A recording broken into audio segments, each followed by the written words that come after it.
Ma Mission TV, le miroir du monde. Président Tshilombo azali président autonome,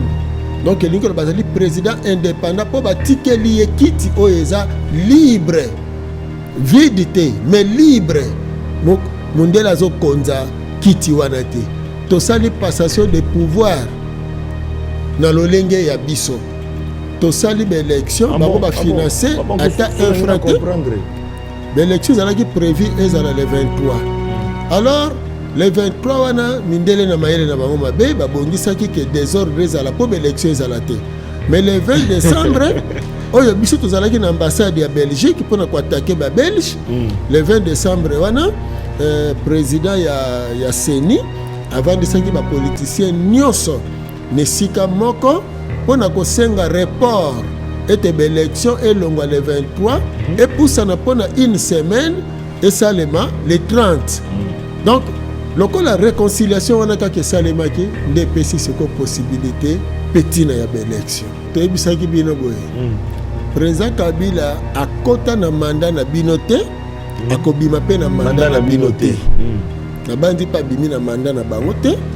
parce que 5 ans renouvelable une fois na bango et soukaki na 2016 bango ba bimi na 2019. Moi mbula muso bakisamaki. Bambule bakisamaki. Wana eza likokisi ya masakoli. To limbola ki makasi président Kabila azali 4e président na bilaka ya Mfumu Mbangu. Na tango na ye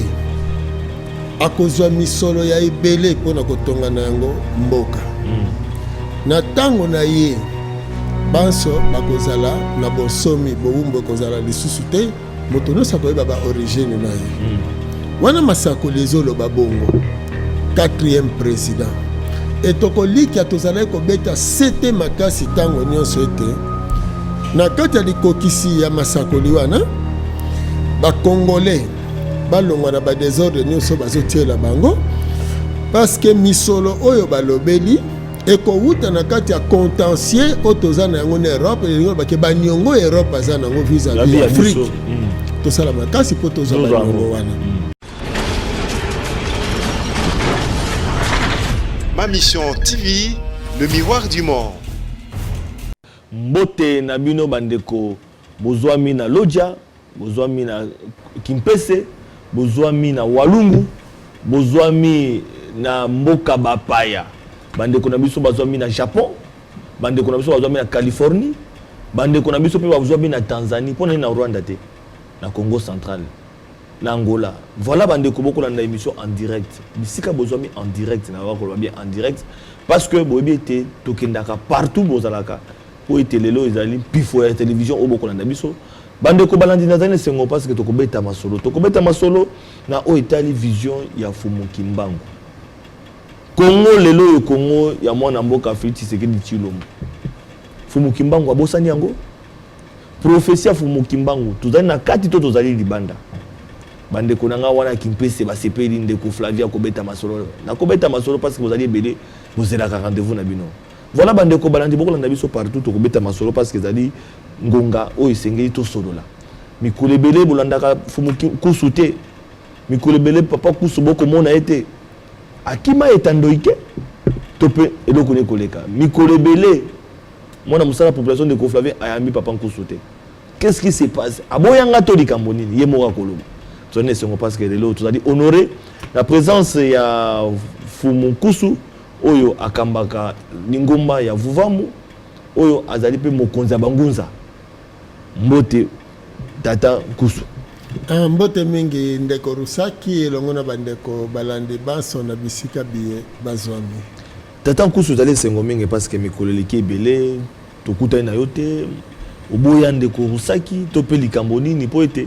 kozwa komaka mwa pasi kobenga boye ozali toujours empêcher na kozwa na voyager na zozonga mais esali bambula ebele lelo obundi to ngato zasu mikakatano mais na lobi tata Kusu bato bakozela po ete lelo sengelo lo bato bayoka yo pona ni kokima biso matondo mingi tokoliki ete toyaki na mokili lokola soso mobali toyaki na mokili lokola chaku oyo abotaka na bowumbu te soso ya mobali ata na esika nini akobelela kaka po ntongo etana tokolikia ete ezali kaka ngonga ezalaki kobalana te po soki otali malamu ata kobenga bino mpe bozwi ngonga bobengi mpenza biso te lelo ntango kaka bobengaki mbala moko tomoni nkombo na bino mbala moko tolandisi biso moko mpe toyambi bolobi te masolo ezali yango wana bomoni biso kasi boyebi ke toyaki na baactivité ebele na religion africaine vutuka na lolenge makambo mwasi maza kotambola kasi mbala mosusu na tele 50 nde tozomonana te kasi na bitando bike mosusu tozalaki en tout cas ezali esengo mingi meme ndeko na yo prophète atoli abengaki nga mikolo elekaki na banzi tokoyamba ye mpe po tobeta masolo ya mboka alors papa nkusu lelo yo libération ya nde mwana ntsemi omoni yango ndenge nini matondo mingi na ntango ndeko azongi na kati ya molongo ezali malamu mingi pamba te ebele ya bato balobaki baboma ye basala boye baspéculation ndeko kabila bomi ye ndeko kabila bomi ne mwana ntsemi nga na koleka boye tutu na Congo central ndeko Flavien ndeko Rusaki tunela biso ndeko kabila bomi ne mwana ntsemi mais lelo ne mwana ntsemi amonani seko toyebi te soki mpe toloba président honoraire président sortant soki ake kosekwisa to mpenza ndenge nini wana nde limboli mingi mabe ya makanisi ya bato bayinaka bato mpe batiaka lokuta na kati surtout bapoliticien moko na plateau alobi na abi ndeko Flavien kata débat abi nga na tie maboko na nga bakata moko bamona nde mwana ntsemi bolonga loboko na nga ndeko Kabila président Kabila abomine mwana ntsemi mais lelo ndeko politicien esenge bakata loboko na ye alors biso tosepelaki komona ndeko na kati ya molongo po pamba te mosala oyo biso bandeko na ye tosali ya kobunda mpo mboka ezala na kimia nde esungi mpo ndeko mpe amonana na kimia mpo ndeko mpe akoka kovanda na kati ya kimia mpo soki kimia ezala te na mboka alingei mpe kokoka komonana te kimia wana ekodingisa mpe bandeko ebele oyo baza ya kokima libanda bakoka bongo kozonga na kobanza tobandaki koyebisa bino yambo esengeli tosala makasi biso banso réconciliation nationale ezala sans réconciliation baélection ezata na ntina te esengeli tosala nanu tovanda nanu esika moko totala biso banso nzela moko matondo mingi tata asungaki po réconciliation esalemi avant baélection bato bayebi te ke réconciliation esalemaki réconciliation esalemi le 20 décembre l'élection ezalaki prévu ezala le 23 alors le 23 wana mindele na mayele na bango mabe babongisaki ke désordre ezala po l'élection ezala te mais le 20 décembre oyo biso tozalaki na ambassade ya Belgique mpona koatake babelge le 20 décembre wana président ya CENI avandisaki bapoliticien nyonso nesika moko mpona kosenga report ete baélection elongwa le 23 epusana mpona une semaine esalema le 30 donc lokola réconciliation wana kaka esalemaki nde epesi seko possibilité petina ya baélection donc ezaki etumba monene na eteni mpenza ya molimo mpo tokóma na eteni wana po ti ekomisaki biso nano na ambassade ya Belgique mpona kolobela babelge boye na elongi na bango ke boza na base ya koluka kobebisa Congo kasi bokolonga te bokanisa te mpona mandoki na bino to mpona nini na nini na nini na bino botika bakongolais libre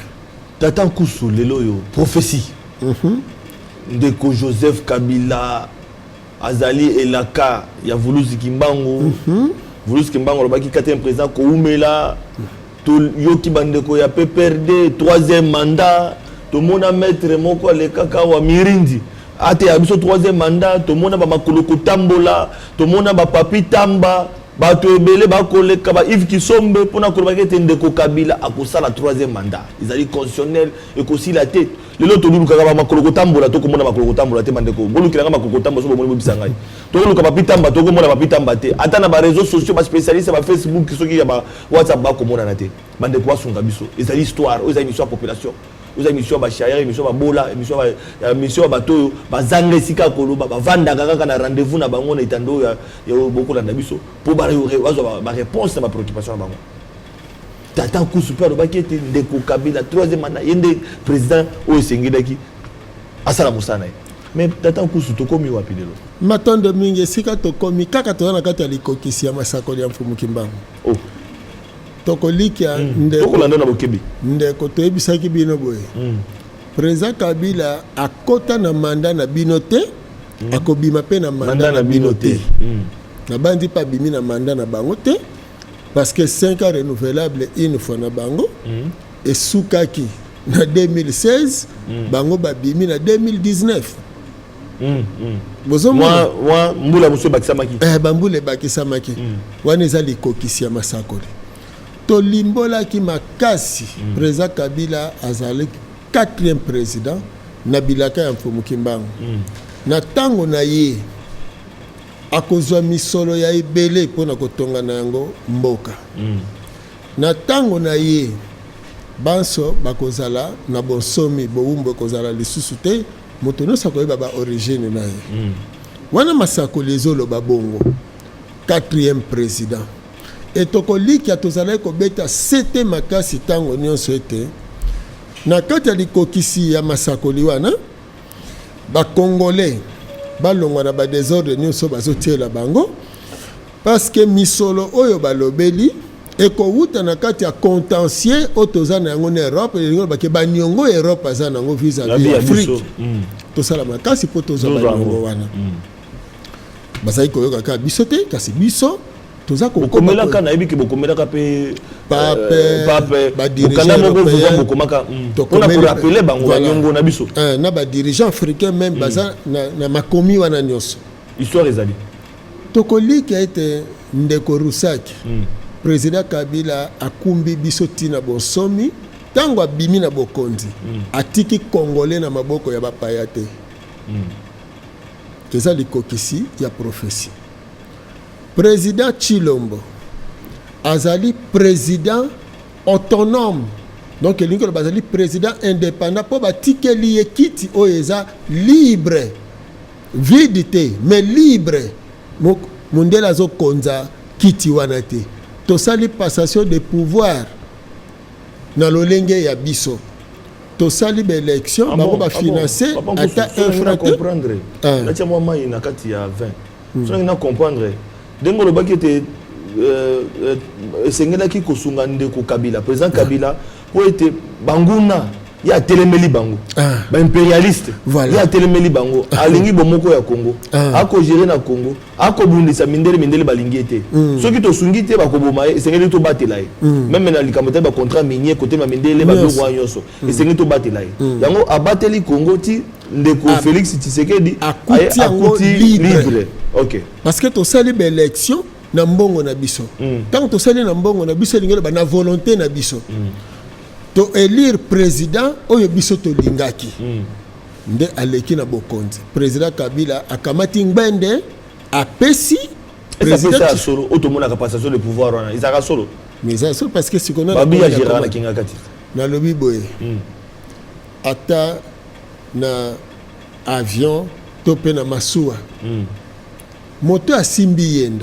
yenda asimbi direction te ata soki oza na baconseiller oyo bazosunga awa sala boye awa ozosunga omoni tososola boye mondele amesenisaki biso mingi ezaleli ya kobuka fondation obandela zero nde esika bato baza kosala mbeba ya monene ya kokanisa ete président Chilombo azokamba te mpo akangami na boloko ya président honoraire te tosengeli toyeba boye président Kabila kumbi mboko oyo mbula zomi na mwambe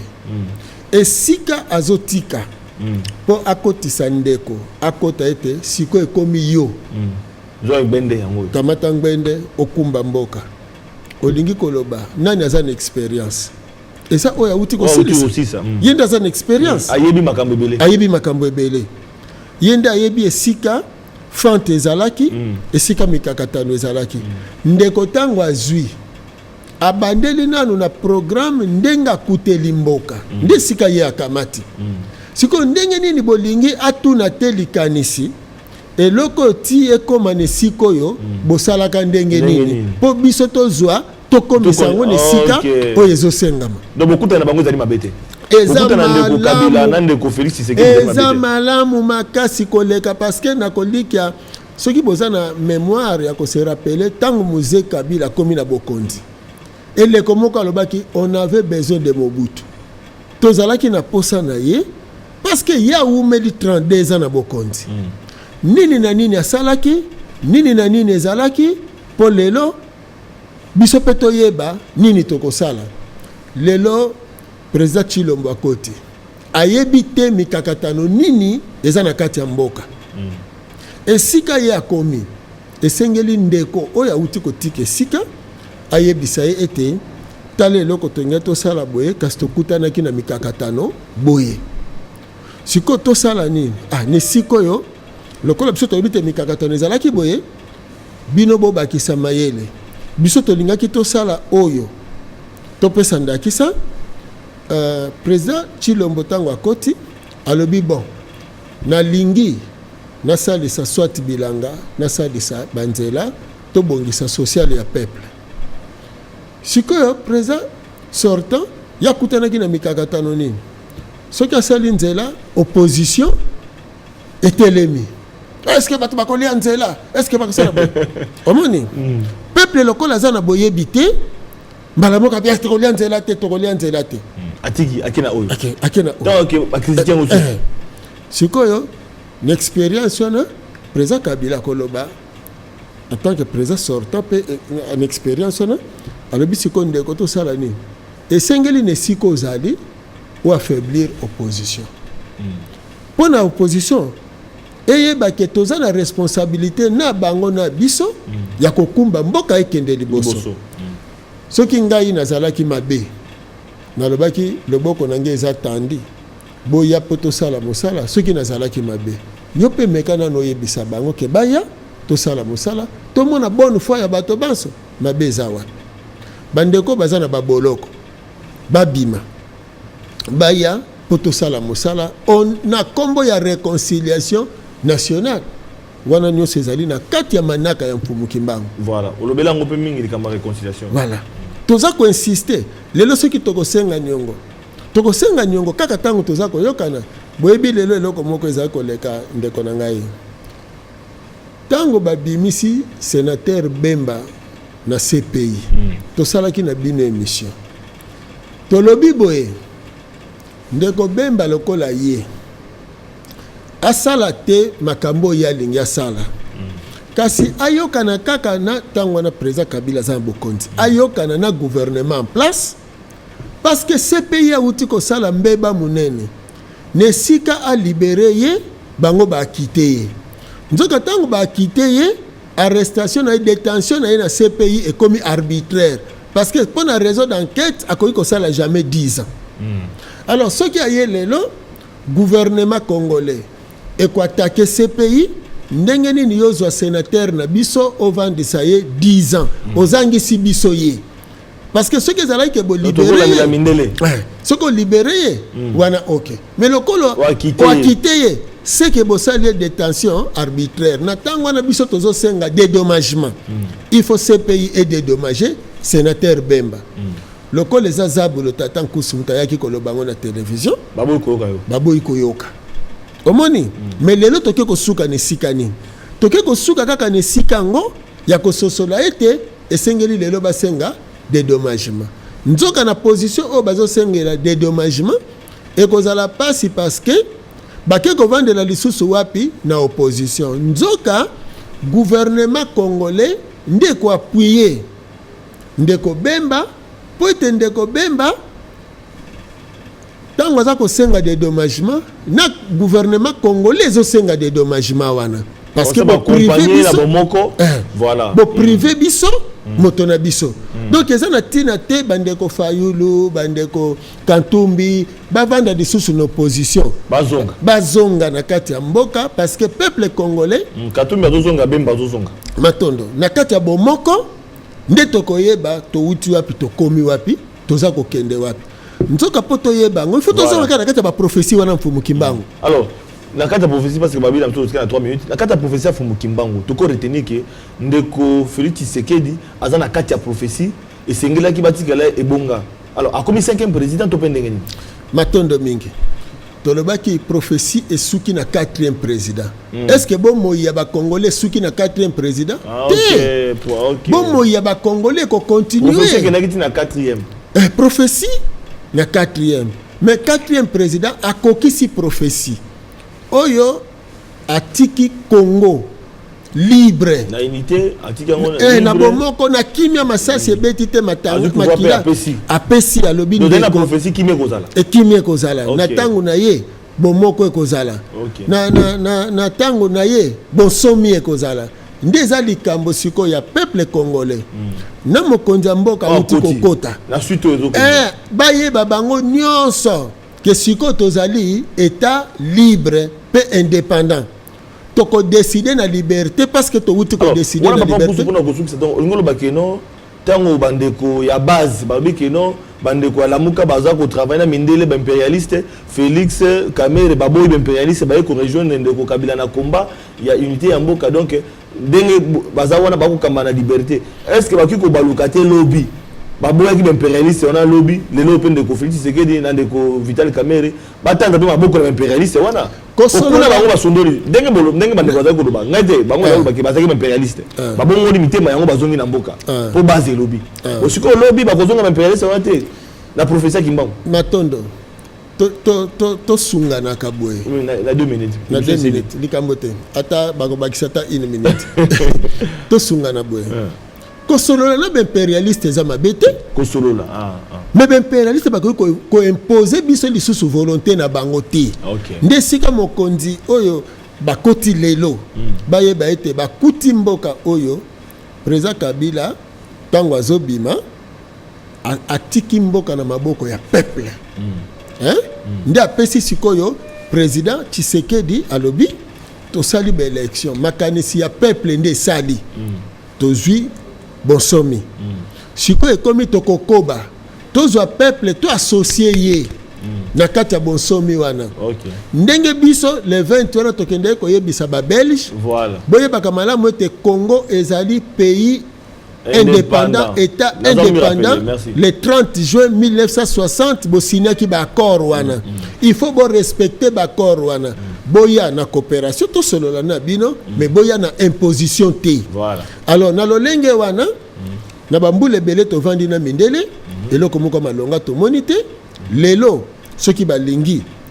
biso makanisi na biso esala soki eza oya bango biso to koloba ete niet bo vande pa na bino développement eza na maboko na bino te eza na maboko ya biso moko donc na kati ya prophétie ya mfumu Kimbangu likokisi ya bonsomi lokola esi ekokisami peuple congolais yebaka ete tokomi siko na tango ya misala économie sikoyo yango wana tolingi